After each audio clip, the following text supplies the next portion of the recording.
राधे राधे दोस्तों, आप सभी का स्वागत है आपके अपने ही YouTube channel Sonu sir commerce classes में। इकोनॉमिक्स का आज आप लोगों का एग्ज़ाम था आर्ट्स वाले स्टूडेंट लोग के लिए। तो उम्मीद है आप लोगों ने सही पेपर लिखा होगा। तो चलिए क्लास 11 का आंसर की हम लोग मिला लेते हैं, क्वेश्चन नंबर 1 से लेकर 40 तक। तो चलिए वीडियो को शुरू करते हैं। क्वेश्चन नंबर 1 में आपसे पूछा गया है इकोनॉमिक्स का कि अर्थशास्त्र के जनक किसे कहा जाता है। तो सही उत्तर हो जाएगा एडम स्मिथ को, ऑप्शन नंबर बी हो जाएगा। क्वेश्चन नंबर 2 में पूछा गया है कि अर्थशास्त्र सीमित साधनों का विज्ञान है, ये किसका कथन है। तो रॉबिन्स का कथन है, ऑप्शन नंबर डी हो जाएगा। प्रश्न संख्या 3 में पूछा गया है आपसे सांख्यिकी से अभिप्राय है केवल सम्मक केवल सांख्यिकी विधियां, ऑप्शन नंबर सी हो जाएगा, ए और बी दोनों। क्वेश्चन नंबर 4 में पूछा गया, यानी प्रश्न संख्या 4 में आपसे पूछा गया सांख्यिकी के पिता है गॉटफ्राइड एकेनवाल, ऑप्शन नंबर ए हो जाएगा। 5वां नंबर प्रश्न में पूछा गया कि प्राथमिक सम्मक होते हैं।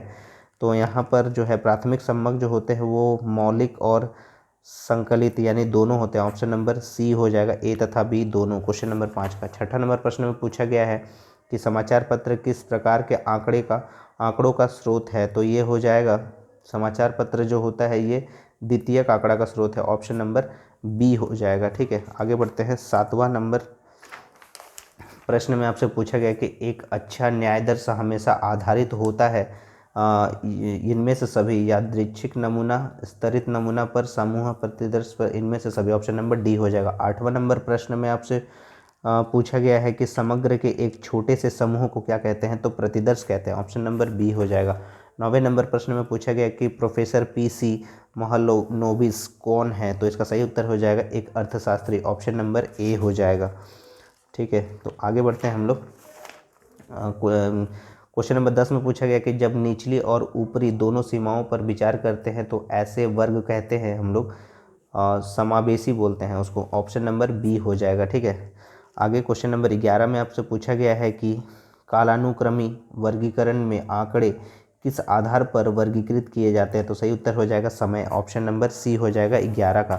11 तक आप लोग मिला लिया। 12 नंबर प्रश्न में पूछा गया कि वो ग्राफ जो संचयी आवृत्ति फलन को दर्शाता है कहलाता है तोरण चित्र, ऑप्शन नंबर ए हो जाएगा। आगे बढ़ते हैं। क्वेश्चन नंबर 13 में पूछा गया है आपसे कि किसी ग्राफ पेपर में कितने चतुर्थांश होते हैं। तो ऑप्शन नंबर डी हो जाएगा, 4 होते हैं। क्वेश्चन नंबर 14 में the mid point of class interval 70 से 80 दोनों को जोड़िए और 2 से डिवाइड कर दीजिए, यानी 150 का आधा होता है 75, ऑप्शन नंबर बी हो जाएगा। 14 का बी हो जाएगा। ठीक है, वर्ग अंतराल 70 से 80 का मध्य बिंदु बी यानी 75 है। तो आगे बढ़ते हैं हम लोग। 14 के बाद 15वें नंबर प्रश्न में पूछा गया है कि श्रेणी के वैयक्तिक पदों के समांतर मध्य से लिए गए विचलनों का योग होता है 0 के बराबर, ऑप्शन नंबर बी हो जाएगा 15वां का आंसर। 16 नंबर प्रश्न में आपसे पूछा गया है the range from the following, यानी निम्न आंकड़ों में विस्तार क्या है। तो विस्तार में सबसे लार्जेस्ट वैल्यू 81 है और सबसे स्मॉलेस्ट वैल्यू 35 है, दोनों को माइनस करना है सिर्फ। ठीक है, दोनों को माइनस कीजिएगा तो आएगा 46, ऑप्शन नंबर सी हो जाएगा 16 का। 17 नंबर में पूछा गया है कि पदों के विचरण की माप को क्या कहा जाता है। तो इसको बोलते हैं प्रकीर्णन, ऑप्शन नंबर सी हो जाएगा, यानी डिस्पर्सन बोलते हैं, ऑप्शन नंबर सी हो जाएगा 17 का।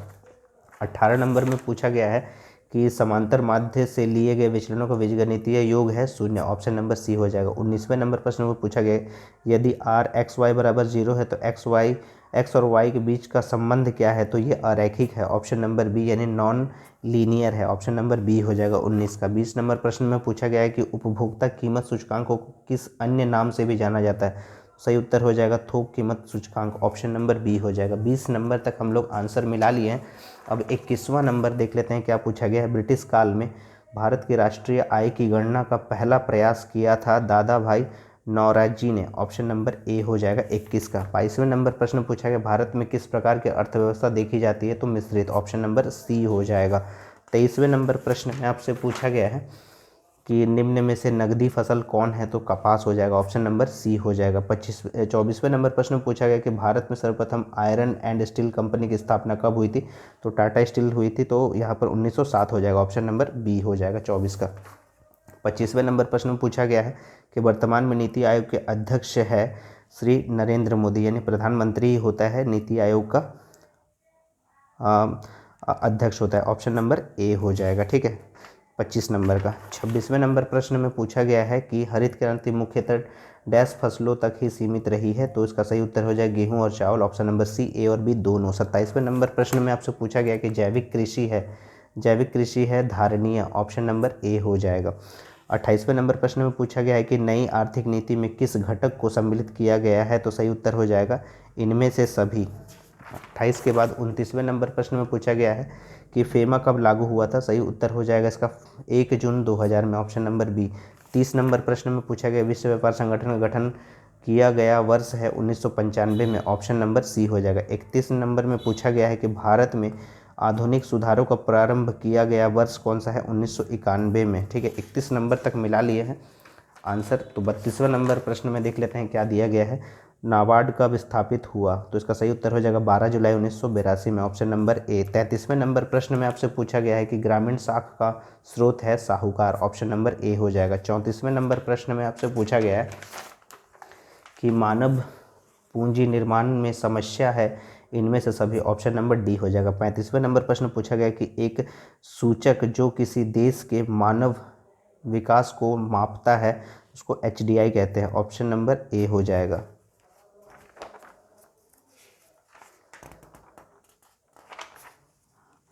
35 नंबर तक हम लोग मिला लिए हैं। अब 36वां नंबर प्रश्न देख लेते हैं क्या है। कृषि क्षेत्र में किस प्रकार की बेरोजगारी पाई जाती है, सही उत्तर हो जाएगा छुपी हुई बेरोजगारी, ऑप्शन नंबर सी हो जाएगा 36 का। 37वां नंबर प्रश्न पूछा गया है कि विश्व में सर्वाधिक आबादी वाला देश कौन सा है, तो चीन है, ऑप्शन नंबर बी हो जाएगा। 38वें नंबर प्रश्न में आपसे पूछा गया है कि चीन की प्रथम पंचवर्षीय योजना कब प्रारंभ हुई थी, सही उत्तर हो जाएगा इसका 1953 में, ऑप्शन नंबर बी।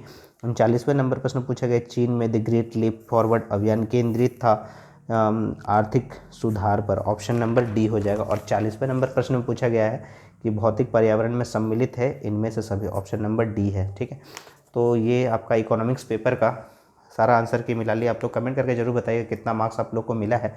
और अगर आपको वीडियो पसंद आया तो ज़्यादा से ज़्यादा अपने दोस्तों में शेयर कीजिएगा। अगर आप चैनल को सब्सक्राइब नहीं किया तो चैनल को जरूर सब्सक्राइब कर ले और इसी तरह जुड़े रहिए सोनू सर कॉमर्स क्लासेस के साथ। और तब तक के लिए राधे राधे दोस्तों।